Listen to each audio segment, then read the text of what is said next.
Eto na mga kabasketball, Gilas Pilipinas kontra nga dito sa Rising Stars ng Japan dito nga sa All-Star Game ng Japan B-League.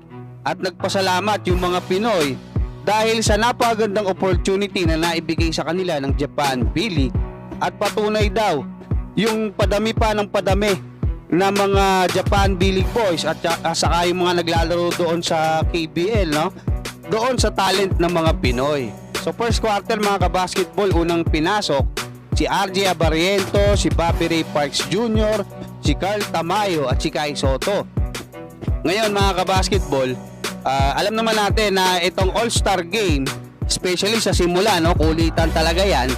Pero unang nakapuntos, itong si RJ Abariento sa pamagitan ng isang 3 points, isang alley-oop no-look pass naman ay binigay niya kay Kai.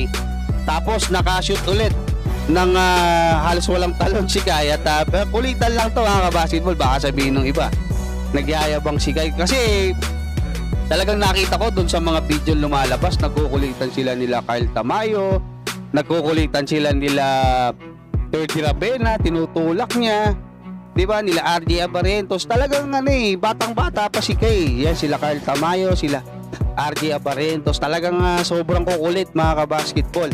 At yun nga, nagwagi sila dito mga kabasketball At dito nga sa naging balita kanina ng One Sports PH ay nagpasalamat nga itong mga Pinoy basketball players natin, no, na nabigyan ng napakagandang opportunity ng Japan dyan nga sa Japan B-League. Ayon kay Terdy Ravena na nasa 3 taon na yata, no, dyan sa Japan B-League.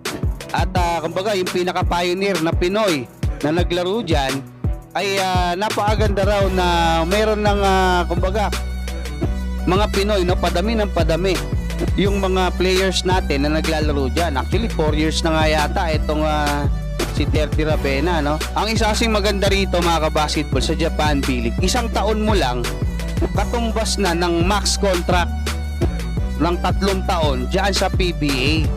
So ibig sabihin kung 4 or 3 taon si Terdy Ravena dyan, sobra-sobra na yung kinita niya. Kumbaga pagkatapos siya dyan, pwede na siya magretiro pwede na lang siya magnegosyo. At ayon naman dito kay Dwight Ramos, nakakatuwa raw na makita na nadodominate ng mga Pilipino yung Asian All-Star. Kasi 10 sila dyan mga basketball Actually 11 dapat yan kung hindi na injured etong si AJ Edu. So nagpapakita raw yon kung gaano kahusay or katalentado yung mga Pinoy players. At ito namang si Matthew Wright, nabanggit niya yung pagkuha netong KBL dito nga kay Alex Cabagnot na 41 years old na dyan sa Sono Sky Gunners ng Korea ng KBL, isang patunay kung gaano kahusay yung mga Pilipino. So suportahan natin mga kabasketball lahat ng mga players natin dyan sa Japan B-League, sa KBL at maging dito sa Pilipinas. Hanggang dyan, maraming salamat at God bless sa inyong lahat.